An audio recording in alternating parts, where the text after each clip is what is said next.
अस्सलामुअलैकुम। तो स्टूडेंट्स, आज के लेक्चर में हमने क्या करना है, थोड़ा सा ओवरव्यू देना है about aquaculture methods and its practices. ठीक है। So a number of aquaculture practices are used world wide and three types of environment. अगर हम देख ले तो जो एक्वाकल्चर में जो प्रैक्टिसेस किए जाते हैं, जिसके थ्रू हम क्या करते हैं, मीन जो हमारे एक्वेटिक ऑर्गेनिज्म है उनकी हम पॉपुलेशन इंक्रीज करते हैं, उनको हम राइज अप करते हैं। So mainly they required three types of environment, और वर्ल्ड वाइज वो थ्री टाइप्स ऑफ इन्वायरमेंट कौन से हैं? एक है फ्रेश वाटर इन्वायरमेंट, जिसमें हम क्या करते हैं, एक्वा कल्चर में हम different kind of practices perform करते हैं ताकि किसी एक्वेटिक ऑर्गेनिज्म का वहाँ पर हम क्या कर सके, पॉपुलेशन इंक्रीज कर सके। लेकिन जो फ्रेश वाटर इन्वायरमेंट है, यहाँ पर हम मेनली फ्रेश वाटर ऑर्गेनिज्म को वो राइज अप करते हैं। Second one is brackish water, ठीक है, and third one is marine water. For a great variety of culture of mean जो कल्चर ऑफ ऑर्गेनिज्म है, so different kinds of organisms our culture and different water, that is water bodies, that is fresh water, brackish water and marine water. Now freshwater aquaculture is carried out either in fish ponds, fish pens, fish cages और on a limited scale in rice paddies. सो हम जो fish water aquaculture है उसमें हम practices कहाँ पर करते हैं? नॉर्मली हम या तो पॉन्ड सेलेक्ट करते हैं या फिश पेन सेलेक्ट करते हैं या केजेस होते हैं, उसमें हम फिशेस की क्या करते हैं, वो राइजिंग करते हैं। और साथ में लिमिटेड स्केल में हम फिश जो राइस पैडीज हैं, मीन राइस फील्ड्स हैं, जिसमें हम राइस और फिशेस को एक साथ इंटीग्रेटेड तरीके से क्या करते हैं, कल्चर करते हैं। तो वो तरीका भी हम यूज़ कर सकते हैं।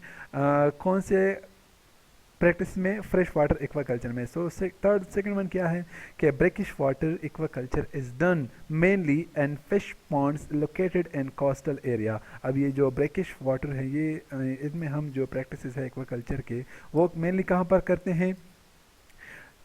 फिश पॉन्ड्स में भी करते हैं, लेकिन यहाँ पर जो एरिया होंगे, एरिया जो हम सेलेक्ट करते हैं वो कोस्टल एरिया मीन समंदर के साहिली जो एरिया होते हैं, वहाँ पर हम ब्रैकिश वाटर के थ्रू एक्वाकल्चर जो है वो कर सकते हैं। एंड थर्ड वन जो है वो मरीन एक्वाकल्चर है, जिसमें हमने क्या करना है, मेरीन वाटर में डिफरेंट काइंड्स के वो टेक्निक यूज़ करने हैं, जिसके थ्रू हम क्या करते हैं, फिश पॉपुलेशन को इंक्रीज करते हैं।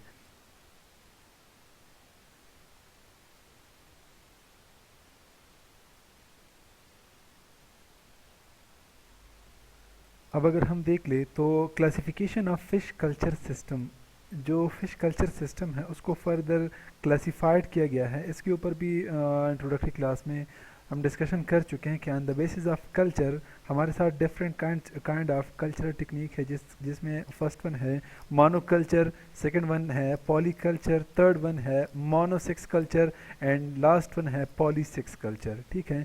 सो ये वन हुआ on the basis of culture technique. Second one है on the basis of enclosure, के हम किस टाइप के इनक्लोजर जो है वो यूज़ कर रहे हैं for the raising of fishes. तो इसमें आता है fish pond culture, second one है केजेस और cage for fish culture, and third one है pens or enclosure fish culture. इसके ऊपर इंशाल्लाह जो हमारे रिमेनिंग लेक्चर हैं इसमें भी इसके ऊपर डिस्कशन करेंगे। नेक्स्ट अगर हम देख ले on the basis of density, so आज हमारा जो डिस्कशन होगा फिश कल्चर में वो हम किस चीज़ के ऊपर करेंगे, इंटेंसिव फिश फार्मिंग सिस्टम या इंटेंसिव फिश कल्चर, इसके ऊपर हम बात करेंगे। दूसरा है semi intensive fish farming and third one है एक्सटेंसिव फिश फार्मिंग सिस्टम।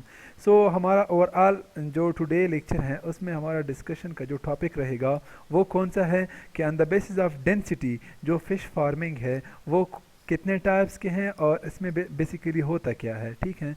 सो एक एक करके हम इंशाल्लाह इसको कवर करेंगे। And on the basis of culture अगर हम देख ले तो हमारे साथ है फर्स्ट वन है मानो कल्चर। नेम से भी जाहिर है कि यहाँ पर सिंगल किसी एक चीज़ की क्या होगी, वो कल्चरिंग होगी। So raising only one species of fish in available water body, that is mean for example raising of any one of tilapia, rainbow trout, cat fish etcetera. तो जो मानो कल्चर है इसमें हम कल्चरिंग करते हैं, रेजिंग करते हैं किस चीज़ की, किसी एक स्पीशीज़ की। Raising only one species, that may be tilapia, that may be rainbow trout, that may be cat fish that may be etcetera may be other fishes. So यहाँ पर हम एक ही फिशेज को सेलेक्ट करते हैं एंड अवेलेबल वाटर में उसके हम क्या करते हैं, वो रेजिंग करते हैं। The culture of clarias only और oreochromis niloticus tilapia, scientific name of tilapia or tilapia oreochromis niloticus are typical example of monoculture. Mean के हम इन स्पीशीज को इसके थ्रू क्या कर सकते हैं, वो रेज कर सकते हैं से only single species. The advantage of this methods of culture is that it enables the farmer to make the feed that will meet the requirement of a specific fish especially in the intensive culture system। ये जो हमारे साथ मानो culture है इसका advantage क्या है, advantage इसका ये है कि जो फार्मर है उसको इसका ये फ़ायदा मिलता है कि इसने जो फीड उसी फिश स्पीशीज़ के लिए जो है वो यूज़ करना है वो पहले से डिज़ाइन हुआ होता है कि ये इस फिश के लिए क्या है वो बेस्ट है, इससे उसका ग्रोथ अच्छी तरीके से हम कर सकते हैं। सो जो फीड का जो बेसिक रिक्वायरमेंट है ये अच्छी तरह से हम वो फार्मर उनको मीन वो उसमें आसानी होती है, अच्छी तरीके से वो क्या कर सकते हैं, ये रिक्वायरमेंट को फुलफिल भी कर सकते हैं और साथ में फिशेस को वो डाइट वो फीड क्या कर सकते हैं, इजीली भी प्रोवाइड और दे भी सकते हैं। ठीक है, specially in the intensive culture type, intensive culture system या कल्चर टाइप, ये रिमेनिंग जो स्लाइड है उसमें आ रहा है, उसमें हम इसके ऊपर इंशाल्लाह डिस्कशन करेंगे। So common practices around the world और मोनोकल्चर वो कौन सा है, common crop in east Germany, common carp in Japan, tilapia niloticus or nilotica in several countries of Africa and rainbow trout culture in several countries। so ये common practices है जो कि around the world performed हो रहे हैं, जहाँ पर आप लोग देख सकते हैं कि common carp को ईस्ट जर्मनी में मोनोकल्चर टेक्निक के थ्रू वो रेस किया जाता है, कमन कार्प को जापान में, तिलापिया नाइलोटिकस को several countries of Africa and rainbow trout की जो कल्चरिंग है वो भी इस तरह सेवरल कंट्रीज में होती है। ठीक है, यहाँ पर आप लोग देख सकते हैं ये हमारे साथ क्या है, एक्वाकल्चर ऑफ तिलापिया है। एक ही एक्वेटिक मीडियम में वन टाइप ऑफ फिश को ग्रो किया जाता है, उसकी पॉपुलेशन को रेस किया जाता है। So that is called monoculture of a fish. ठीक है, अब जो नेक्स्ट फिश कल्चर टेक्निक है जिसे हम कहते हैं मोनोसेक्स कल्चर। मोनो यूज होता है फॉर सिंगल, ओनली यहाँ पर हमने क्या करना है, एक ही सेक्स आइदर मेल और फीमेल, उसकी पॉपुलेशन को हम क्या करेंगे, वो इंक्रीज करेंगे। So monosex culture is a type of fish culture where raising of single gender mean either all males और all females of a single species और रेज्ड, मीन उसकी जो है वो क्या होती हैं, वो रेजिंग होती हैं। नेक्स्ट इससे पहले मैं एक स्लाइड वो दिखाना चाहता हूँ, वहाँ पर आप लोगों की जो कंसेप्ट है वो क्लियर हो जाएगी। यहाँ पर आप लोग देख सकते हैं कि लेट्स सपोज ये हमारे साथ क्या है, फिशेस हैं, may be mail and female. अब इसको जब हम क्रॉस करते हैं तो इनके जो बच्चे वो प्रोड्यूस हो जाते हैं, जिसे हम क्या कहते हैं, वो फ्राई कहते हैं। सो आफ्टर 18 डेज मीन के फ्राई पर जो 18 डेज गुजर जाए तो उन मीन वहाँ पर अनडिफ्रेंशिएटेड सेक्स, क्या मतलब है कि यहाँ पर मेल और फीमेल की वो डिफ्रेंशिएशन नहीं होती। सो हम क्या करते हैं कि ये जो फ्राइज़ होते हैं ये हम ले लेते हैं किसी टैंक या उसमें डाल देते हैं और फिर हम क्या करते हैं फॉर 20 to 28 डेज उन्हें फीड देते हैं। कौन सा और उस फीड में हम क्या करते हैं 7 अल्फ़ा मिथाइल टेस्टोस्टेरोन, क्योंकि ये मेल हार्मोन है, वो हम उसी फीड में डाल देते हैं। तो उसके थ्रू ये जो हमारे साथ फ्राइज़ हैं, मीन मेल और फीमेल भी हो सकते हैं, वो क्या हो जाते हैं, वो सारे कन्वर्ट हो जाते हैं एंड टू मीन उनका जो डिफ्रेंशिएशन है वो किस चीज़ में हो जाता है, मेल में हो जाता है। तो तब जाकर हमने ये जो पॉपुलेशन है उसका क्या करना है, उसको ग्रो करना है। इसे क्या कहते हैं, सेक्स रिवर्सल टेक्निक के। इसमें फीमेल जो है उसको हम क्या कर सकते हैं, मेल जो फिशेस हैं उसमें क्या कर सकते हैं, उसे भी ट्रांसफॉर्म कर सकते हैं। सो इसे क्या कहते हैं, मोनोसेक्स कल्चर कहते हैं। It is practised for maintaining breeding male and female fishes. So इसके थ्रू हम क्या कर सकते हैं, breeding male and breeding female fishes को, उनकी पॉपुलेशन को हम क्या कर सकते हैं, मेंटेन रख सकते हैं। फर्दर अगर हम उसकी वो क्रॉस करना चाहें तो वो भी हम कर सकते हैं। और इसके एडवांटेजेस क्या हैं, जो मोनोसेक्स कल्चर है इसके एडवांटेज ये हैं कि cultivation practices such as feeding, disease diagnosis and treatment is easier।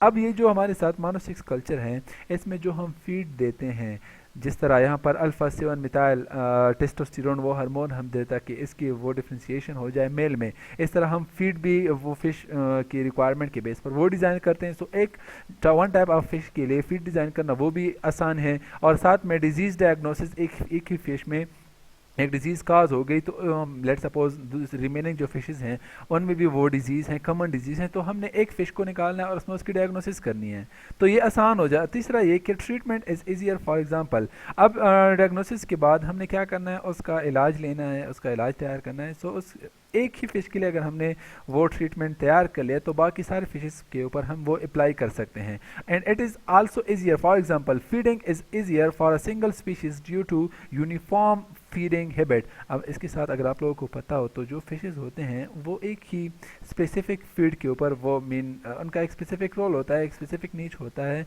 एक स्पेसिफिक फीडिंग किसी चीज़ के ऊपर वो फीड करते हैं। तो वो यूनिफॉर्म हर किसी का वही वो पैटर्न होता है फीडिंग का।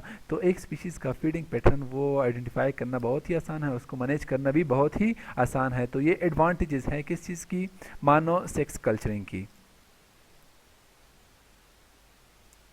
अब फिर उसके बाद है पॉलीकल्चर। अब ये जो पॉलीकल्चरिंग फिश फार्मिंग है इसमें हमने क्या करना है, मोर देन वन और more than two fish species लेने हैं और उनको हमने एक साथ एक वाटर बॉडी में क्या करना है, रेयर करना है, उनकी पॉपुलेशन को इंक्रीज करना है। So the culturing of two और more than two species of fishes on same water body, that is for example rearing of big head carp and grass carp। तो जो पॉलीकल्चर है उसमें क्या होता है कि हम मोर देन वन स्पीशीज़ या मोर देन टू स्पीशीज़ उनको हम एक साथ क्या करते हैं, एक ही वाटर बॉडी, एक ही लेट सपोज पॉन्ड है या दूसरा कोई सिस्टम है, पेन सिस्टम है, केजेस हैं या इनक्लोजर है, तो उसी इनक्लोजर में हम मोर देन वन स्पीशीज़ को एट अ टाइम क्या करते हैं, वो ग्रो करते हैं। सो इस काइंड ऑफ टेक्निक या इस काइंड ये जो kind of aqua culturing technique है इसे हम फिर क्या कहते हैं, polyculture. And polyculture should combine fishes having different feeding habits. So जब हम पॉलीकल्चरिंग करते हैं तो पॉलीकल्चरिंग में आप लोग ये बात याद रखें कि इसमें हमें मालूम होना चाहिए कि जो हम different fishes let suppose big heart head carp हम यूज़ करें वो किस चीज़ के ऊपर फीड करे, वो हर्बीवोरस है, वो इंसेक्टिवोरस है, वो प्लैंक्टन्स के ऊपर फीड करता है, वो जू प्लैंक्टन्स के ऊपर फीड, किस चीज़ के ऊपर वो फीड करता है।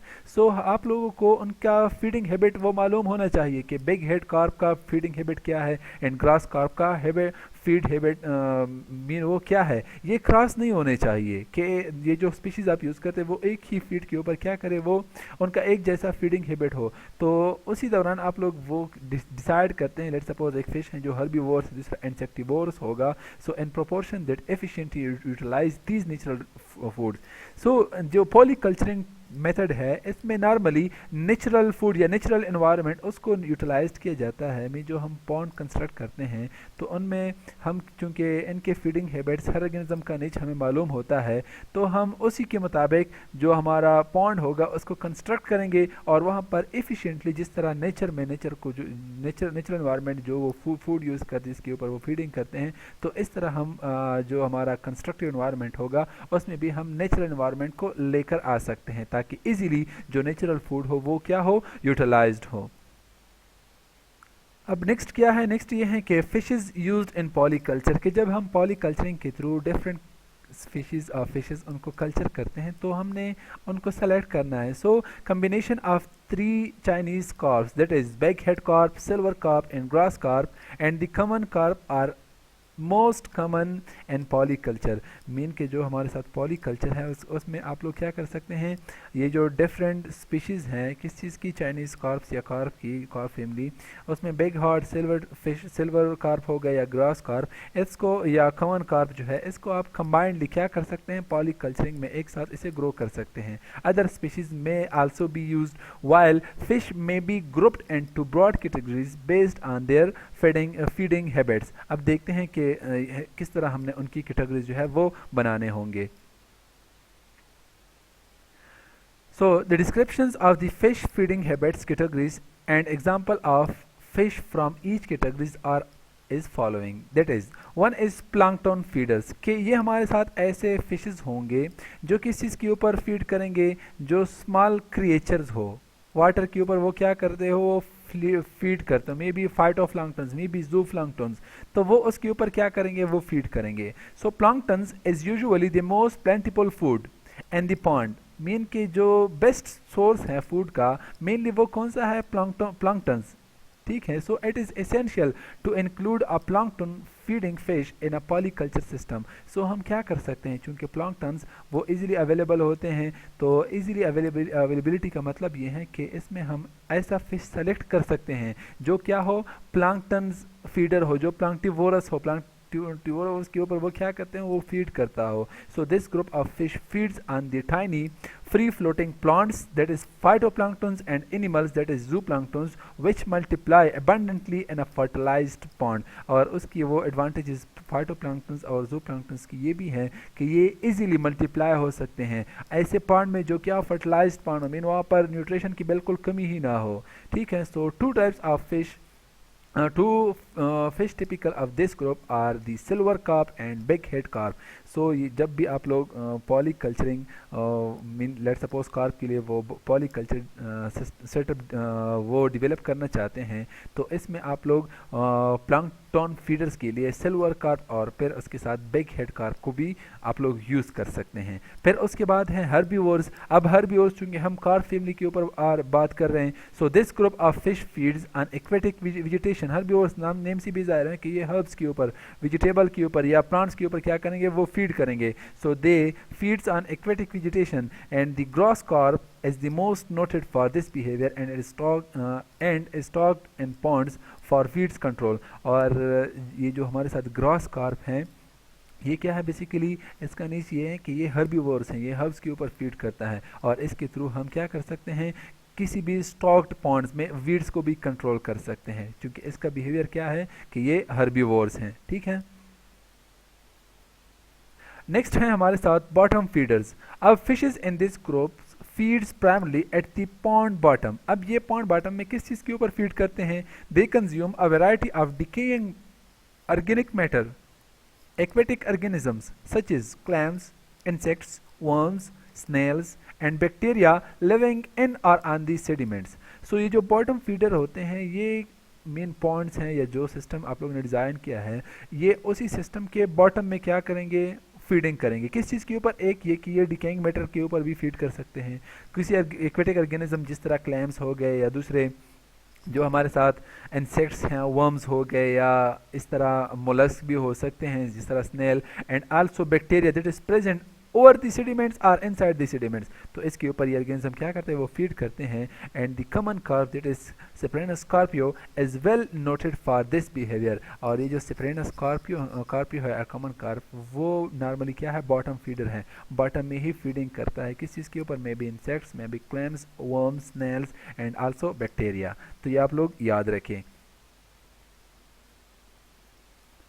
अब नेक्स्ट क्या है, नेक्स्ट ये जो कैटेगरी है पाइसिवोरस फिशेस। जो पाइसी टर्म है वो फिशेस के लिए यूज होता है कि ये ऐसे फिशेस होंगे जो अनदर फिश के ऊपर क्या करेंगे, वो फीड करेंगे। So these are predatory fishes that feed on other fishes and must consume about 5 to 7 gram of prey to grow 1 gram. So ये जो पाइसिवोरस फिशेस होते हैं, चूँकि ये दूसरे फिशेस के ऊपर जो एक्ट करते हैं एज अ प्रे, और ये क्या करेंगे, एक्ट करेंगे एज अ प्रीडेटर, उसके ऊपर वो क्या करेंगे, अटैक करेंगे और उसे ही वो खाते हैं। So they are piscivorous fishes. अब इसका फ़ायदा क्या है, they are frequently stocked in a ponds to control unwanted reproduction, particularly in tilapia and other fishes that enter the pond with the water supply and compete for food with a stock fishes। so इसका फ़ायदा यहाँ से आप लोग बिल्कुल वो clear हैं कि इससे हम क्या कर सकते हैं, किसी फिश की अनकंट्रोल्ड रिप्रोडक्शन, उससे हम उसे क्या कर सकते हैं, कंट्रोल कर सकते हैं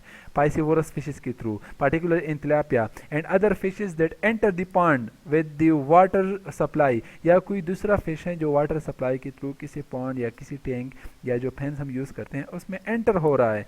सो जो ही वो एंटर हो जाए तो वो जो उनका जो इन्वायरमेंट है, इकोसिस्टम है, एक तरह से उसी स्मॉल इन्वायरमेंट में वो सारा डिस्टर्ब हो जाएगा। तो इसके लिए हम क्या करते हैं, वो पाइसिवोरस फिशेस वहाँ पर डाल देते हैं ताकि वो क्या करे, उसके साथ compete करे और उसे खा ले, is a food for a food purpose. They compete for a food with another fishes that are present in that environment, ठीक है. So commonly used predator fishes include that is sea bass, catfishes, snake heads and knife fishes. अब ये जो fishes हैं basically ये क्या है, these are piscivorous fishes. अब इसके थ्रू हम क्या कर सकते हैं, जो हमारा सिस्टम होगा उसमें हम अनवांटेड फिशेस उनकी पॉपुलेशन स्टॉप करना, उनका नंबर इंक्रीज ना हो जाए, तो उनको हम इजीली क्या कर सकते हैं, वो स्टॉप कर सकते हैं, ठीक है. यहाँ पर आप लोग देख सकते हैं कि it is a kind of polyculture where different fish species are at a time grown with each other in the same environment.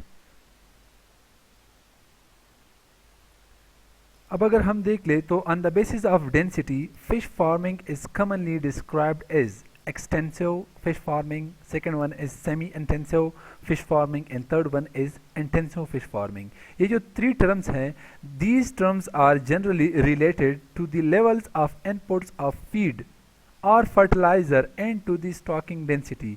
ये जो एक्सटेंसिव है, सेमी इंटेंसिव या इंटेंसिटी, ये हम किस पर्पज़ के लिए यूज़ करते हैं, normally for the purpose for the level of inputs of feed, कि हम कितना वो आर्टिफिशियल फूड मीन किसी एरिया है जहाँ पर हम फिशेस को इंक्रीज़ कर रहे हैं, हम वहाँ पर कितना फीड जो है या फूड डाल रहे हैं, दूसरा कितना फर्टिलाइज़र हम वहाँ पर हम ऐड कर रहे हैं, और साथ में जो स्टॉकिंग डेंसिटी है उसके ऊपर भी ये क्या है, उसके साथ भी ये रिलेटेड हैं. So the three families of fish species with the highest aquaculture production tonnages. इसका मतलब ये है कि mainly different kinds of fishes को हम क्या कर सकते हैं, वो एक्सटेंसिव, सेमी इंटेंसिव या इंटेंसिव, ये जो फार्मिंग डिफरेंट वेज हैं इसके थ्रू हम क्या कर सकते हैं, वो ग्रो कर सकते हैं. लेकिन मेनली जो three main families of fish species हैं, दैट इज़ कॉर्प्स, तिलापियाज एंड साल्मोनेड्स, इसको बहुत ज़्यादा वो मीन एक्वा कल्चर में प्रोड्यूस किया, मीन टनों के हिसाब से बहुत ज़्यादा इसकी प्रोडक्शन होती है.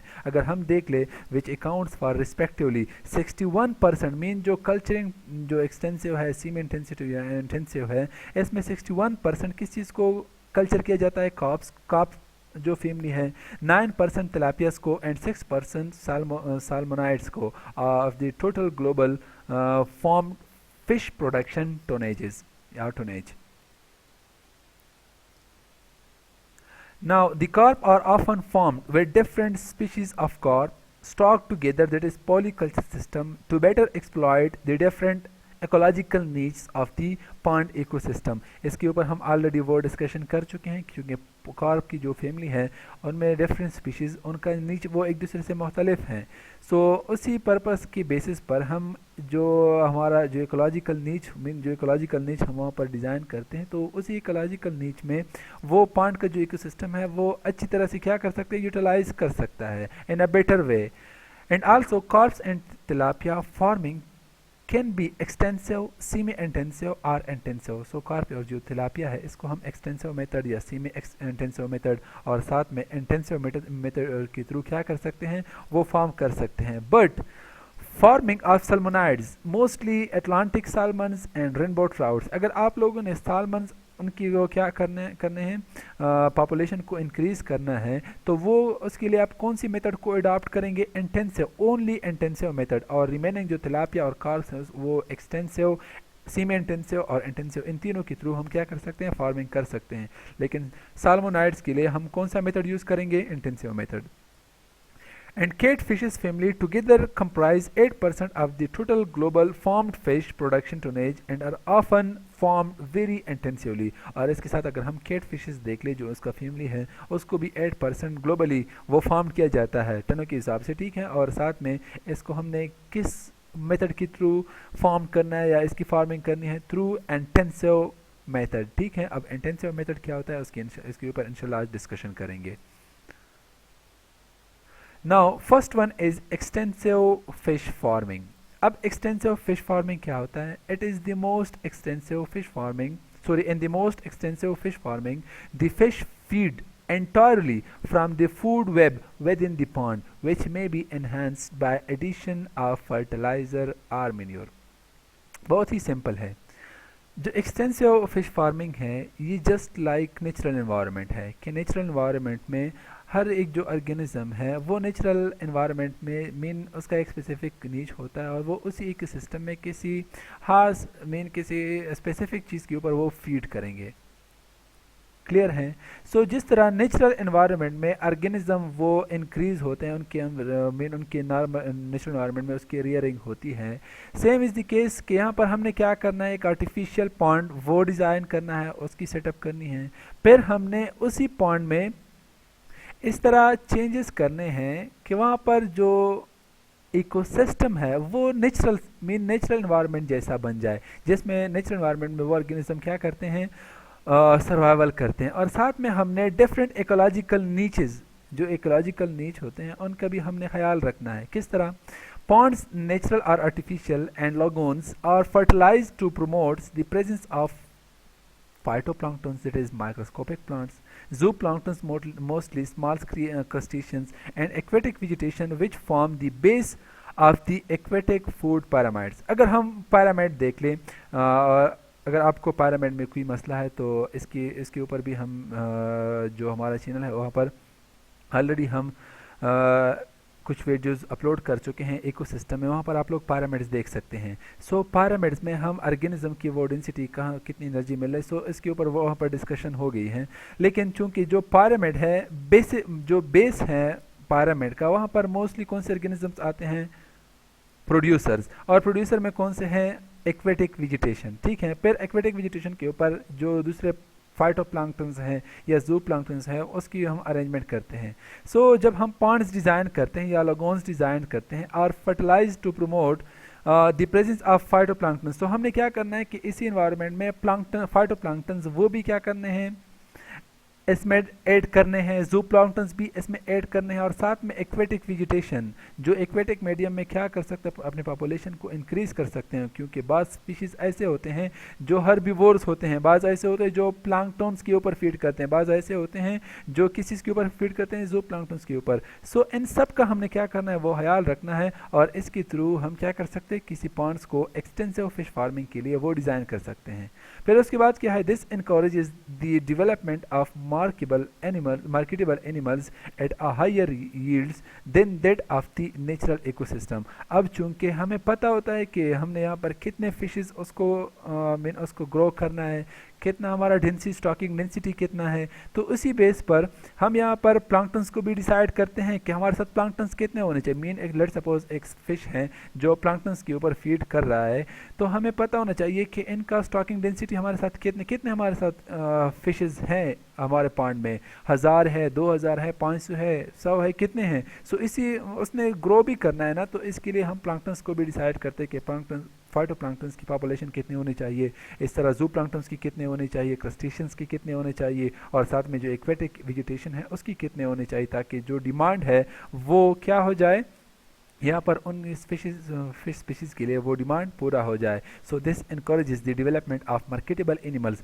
जब हमारे साथ इन्वायरमेंट बेस्ट हो, सूटेबल हो, न्यूट्रिएंट्स वो अवेलेबल हो, तो तब जाकर ये जो ऑर्गेनिज्म होंगे उसकी डेवलपमेंट अच्छी तरह हो सकती है। ऐसी चूँकि यहाँ पर हम फिश फार्मिंग करते हैं तो फिश जो साइज़ होगा वो मार्केटेबल साइज़ तक इजीली वो पहुँच सकता है at a higher yield than that of the natural ecosystem. अब नेचुरल इकोसिस्टम में तो शॉर्टेज आ सकता है, लेकिन यहाँ पर चूँकि हमने इनका वेजिटेशन का ख्याल रखना है, जूप्लैंक्टन्स, और उसके लिए हम क्या करते हैं, फर्टिलाइज़र या फिर मेन्योर ऐड करते हैं, जिससे हमारा जो वेजिटेशन है या जो जूप्लैंक्टन्स है, फाइटोप्लैंक्टन्स है, उसकी पॉपुलेशन इंक्रीज हो जाती है। सो इसका मतलब है कि फूड वो ज़्यादा है, तो तब जाकर ये जो फिशेस होंगे जो हम एक्सटेंसिव फिश फार्मिंग के थ्रू इंक्रीज करते हैं, तो इसकी पॉपुलेशन भी अच्छी तरह हम हासिल कर सकते हैं। ठीक है। Extensive farming of carp and tilapia is common in Asia and Africa. अगर हम देख ले जो एक्सटेंसिव फिश फार्मिंग है, मोस्टली ये जो प्रैक्टिस है वो कहाँ पर परफॉर्म हो रहा है आजकल, एशिया एंड अफ्रीका में। For example, one of the most common method of farming big head carp that is mainly farmed in China is to grow them in small lakes and reservoir without the use of feeds or fertilizer। सो इस तरह ये जो extensive fish farming ये जो method है इसके through हम क्या कर सकते हैं, बिग हेड कार्प को किसी रिजर्वायर में भी, किसी लैंड में या किसी लेक में हम क्या कर सकते हैं, इसकी पॉपुलेशन को इंक्रीज कर सकते हैं without the use of feeds और फर्टिलाइज़र। और यहाँ पर फिर हम वो फीड या फर्टिलाइज़र उसकी ज़रूरत ही नहीं होती। अगर स्मॉल अमाउंट में आप यूज़ कर रहे हैं, लेकिन इसमें नॉर्मली जो एक्सटेंसिव फिश फार्मिंग का जो मेथड है इसमें फीड या फर्टिलाइज़र वो यूज़ नहीं होते, जस्ट नेचुरल रिसोर्सेज हम क्रिएट कर लेते हैं और फिर वो फिशेस उसके ऊपर फीड करते हैं। द बिग हेड कार्प और stocked with other fish species at a stocking density of 150 to 750 पर फिशेस पर हेक्टर। मीन कि अगर आप एक दूसरे फिशेस ले रहे हैं तो उसके साथ बैक हेड कार्प जो है उसके आप कितने वो, जिस तरह हम दाने लफ्ज़ यूज़ करते हैं, तो कितने सीड्स आप लोग यूज़ कर सकते हैं 150 से लेकर 750 तक per hectare, that is 30 to 67 square meters per big head carp. ठीक है। अब फिर उसके बाद है सेमी इंटेंसिव फार्मिंग।